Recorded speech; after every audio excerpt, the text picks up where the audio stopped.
Hello and welcome to PalaceFanTV for our January review video, part 2, here at the Victory Club in Norwood. I'm Jim Daly, and of course I've got with me Jay Crame from the Eagles Beak and Terence Ford from RedandBlueArmy.com. How you doing, lads? Good evening, good, thank you. Good evening, very formal. Right, so in part 2 we normally look at the power rankings and we get a catch up on the women's team and the loan reports, but we're going to start off talking about transfers because Palace have signed Adebayor on a free. But my question to you chaps is, who else do Palace need in January? Terence? Obviously Nicholas Bentner to complete the trio of Adebayor, get a full house, and Shamak. What a team!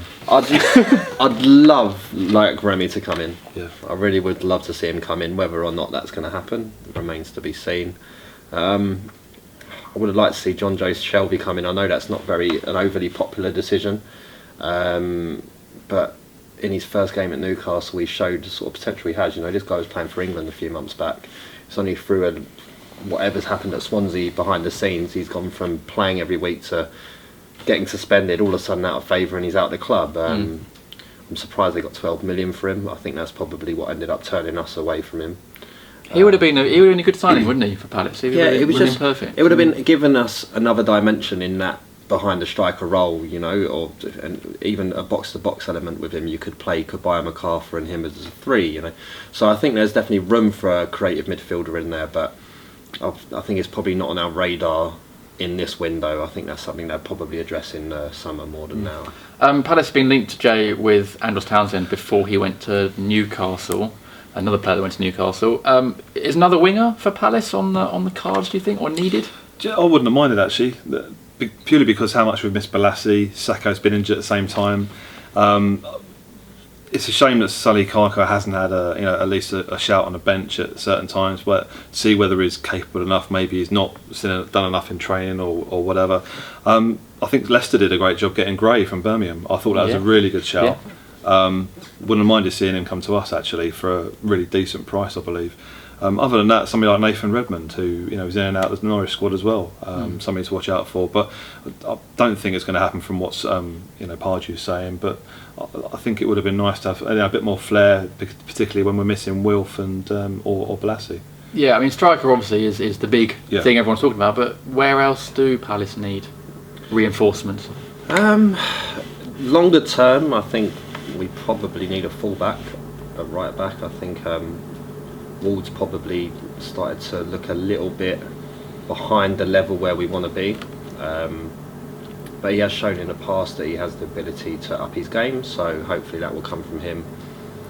Centre back, I think after conceding just 16 in 19 games, we've now conceded 11 in our last 4. Hangeland's old, Delaney's old, Mariappa's not a spring chicken. So we're going to need maybe even 2 centre backs to come in. Again, I don't think that will be this transfer window. I think that will be in the summer. Yeah. But I think that's the main area that needs to be addressed once you're looking outside the striker area. You mentioned Sully Kaiko there, Jay. Let's go on to loan watch because he was out on loan earlier in the season. He's now back. MK Dons have taken Johnny Esther from us on loan. Weird one. I didn't think he could play for another club. There's rules about how many teams you can play for in a season, isn't there, Terence? I think emergency loan gets around it, and Forest was an emergency loan. Okay. So that's why he's been allowed to play for 3 clubs in one season. Okay. But yes, the rules usually are that it's 2. And is Johnny Esther, Jay, ever going to make it at Palace? It's a question I ask myself a lot during my spare time, which is a lot. I feel like he's just never quite going to make it. You're not alone. I think a lot of fans are asking that. I think we've seen glimpses of him. A couple of years ago, he had a little run in the side, showed a lot of promise, but that's all we seem to get at the moment: promise, injury, loan. I'm wondering whether it won't happen at Palace. I hate to say it, I really do. I really want it to work for him at Palace, but I don't see how it's going to fit in the side. When he was recalled from Forest, I thought actually Pardew get a good look at him and see what he might be able to offer. Unfortunately, it's not been that much, and he's off on loan again. So it's a real shame. There's hope for him yet. We'll see what comes in the summer, I guess. Because he came on against Chelsea, didn't he? And everyone, that sort of the only lift in the game for the Palace fans, really, that one. Yeah. And then he's back out again, Terence. So we see a glimpse of him, really, don't we? Yeah, part of me thinks that, Puncher's not been performing, just stick Williams in at 10, get him running in and around Wickham, see what happens. Maybe that's just my sheer desire to want him to succeed at the club. Is. I don't know. I think this is probably a make or break loan deal for him, and in terms of whether he'll ever get back into the Palace squad. And he's gone to a club that's having really difficult times at the moment. They're in a relegation battle. Is he the kind of player in a relegation battle that you need? You know, so is he going to play every week for them? You'd never know. So I don't know. Oh, that's how it feels with Johnny. Yes, isn't it? It just feels a bit. Never mind. Well, we keep our fingers crossed that he does come back. But loans, Jake Gray is still smashing it at Hartlepool, isn't he? Another goal for him. He's doing well. Bring him back, get him in the team. Yeah, why not? He's the only Palace player to score this month. Oh, that's depressing. Jay, you've got an update on the women's team. They lost their first game of the season. After they had a Christmas break, and it was an enforced longer break because of the bad weather, terrible pitch conditions, but they eventually ended up playing West Ham in the FA Cup.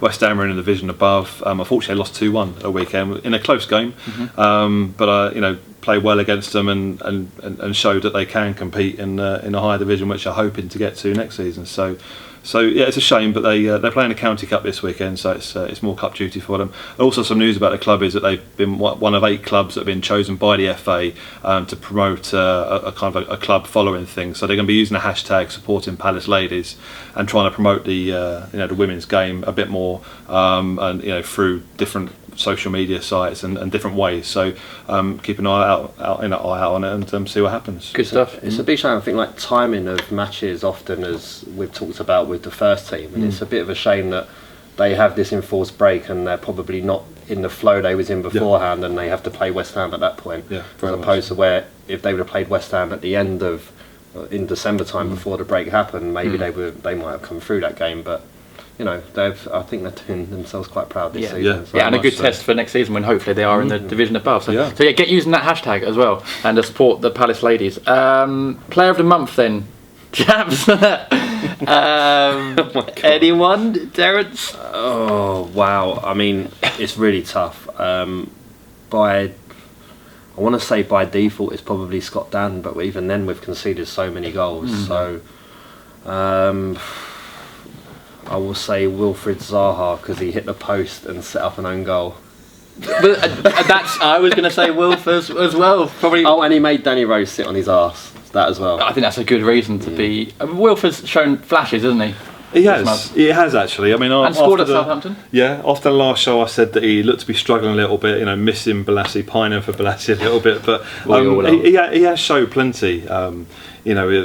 Typical Zaha. I mean, making Danny Rose go over on his backside was quite fun to see. That just shows what skill he has. But then Wilf just goes and blasts the shot over the bar when he could have centred it. But yeah, he's impressed me this month. Yeah, it's weird, isn't it? How a GIF has gone around of Zaha skinning Danny Rose, and everyone's raving about it. It's getting thousands of retweets. Yeah. You're just like, we really do live in like a 6-second age where the fact is that he didn't get anywhere. He went and put an awful shot over the crossbar. It's all very well, that bit of skill. It's just I find that very, very strange that if he would have put some end products on the end of that, like gif it up, retweet it all day long, but. He was unlucky not to score. Lloris pulled off a very good save from him in the second half in the Spurs game. I hate Hugo Lloris with a passion. I think he's cost us about 9 points since we've got promoted. Yeah, like the Sacco save earlier in the season that he pushed onto the post. Yeah. In the game that we dominated when Puncher missed a penalty, he made save after save in the first half of that game. He infuriates me. He's a good keeper. As a goalkeeper, it's just like I respect him when he's doing it against anyone else apart from Palace. Just stop doing it against Palace. Player performance of the month then, Jay. Is it going to be Wilf for you? No, I'm going to be different to Terry and say Puncher at Southampton. Oh, good. Yeah, good shout. Yeah, I think I was struggling to think of somebody. There's been a lot of strong performances on social media by players, but true. We'll always have that. But I was struggling actually on the pitch. But I think Terry alluded to earlier that punch and play really well at Southampton against his former team. It's just a shame we haven't seen a bit more from him recently. So yeah, that's he really turned up in that game, didn't he? What about you, Terence? Yannick Balassi on Instagram. Yeah. No, Punchard is the performance of the month in terms of he basically got 2 assists in that game. I think in the FA Cup he might actually get credited for a save off the goalkeeper. It works differently in the FA Cup as it does in the Prem. There's no one else that really touches it. I mean, Zaha in flashes has looked really, really good, but not consistently across a whole performance. I can give you anonymous performance of the month, and that was Jordan Much in the first half against Southampton in the FA Cup, and that encapsulates the Villa game as well when everyone was awful. Yeah. Yeah. Well, that's not an award we give out monthly, but we might start having to do that. It's my daily Jordan Much dig. It's fine. That's fine. So now we come on to power rankings, and these were the power rankings at the end of December. Don't have to. What are we going to do about these power rankings? Well, because we've got to update them. Sadly, we can easily remove number 5 from that list. It's a shame because he only got in last month, didn't he? He only crept in, and he was very good as well. But maybe it's our fault. It might be. It's all our fault. The pressure of being in the power rankings. Top 5. Sorry, Wayne. So who gets in the power rankings? I mean, Puncheon had one good performance. Wilf has shown flashes. Does Wilf jump in there? I don't think there's anyone else who really can. I mean, no. So we conceded a lot of goals, so you can't really put any defenders into there. Delaney's made mistakes. Ward's looked lacklustre. Suarez frustrates me with his crossing. It can be so good, but so often it's straight into the goalkeeper's arms, and that's really frustrating. You move into the midfield, MacArthur's looked really, really tired, as we was discussing earlier. Well, MacArthur even came out and said he had his worst game for Palace, didn't he? Yeah. At the start of January, which is honest. We like players being honest, but we also like them being honest when they're playing well, not playing terribly. So does MacArthur move down then, Jay? I would say so, down to 4. Does Balassi move up or down? We've had a little mini discussion about this beforehand. For me, again, because this is based over the course of the season, and Balassi in his absence is showing how good his earlier performances were in the season, because he hasn't played, and since he hasn't played, we haven't put the ball in the back of the net.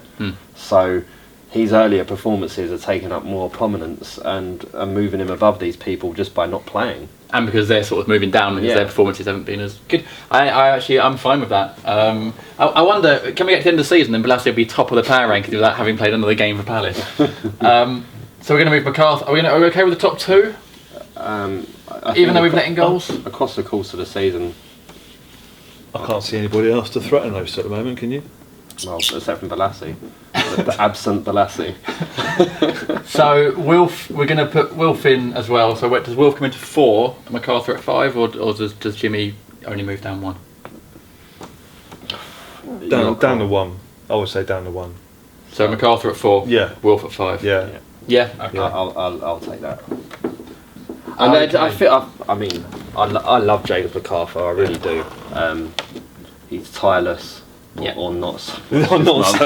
But you know, he's up and down the field. He's always putting in the effort, and he's looks a better player this season. But there's been disruption in that midfield. We've not been able to play the same midfield 3, and it's kind of affected him in that sense. When early doors in the season, when it was just him alongside Kabay, they looked brilliant. Yeah. Now it's being shifted all over the place, and sometimes he find himself in a more advanced role. Sometimes he's find himself alongside Jednak or Ledley. Yeah. I just don't think he's looked as good in the last 6 weeks. The team needs a little bit more consistency to it, doesn't it? It feels like it needs to sort of settle down a little bit. Yeah, I think MacArthur showed a bit more on against Spurs at the weekend. Actually, I think he played a bit more advanced role, so he was pushing on to Wickham, which isn't perhaps his natural game. But I think he, even though he was subbed off late on, I think just through tiredness, but I think he showed a bit more to what we expect from him. So good. Yeah. Okay, well hopefully we'll see more from him. You'll see more from us next month with our February review video. Comment below, do you think we've got the power rankings right, or would you have changed them? Would Balassi even be in your top 5? Would he be number 1? Would he be number 1? You let us know, comment below and let us know what you think. Don't forget to subscribe to PalaceFanTV and follow us on Instagram and Snapchat. We're doing snaps from every game this season. That's it, thanks for watching, we'll see you again soon.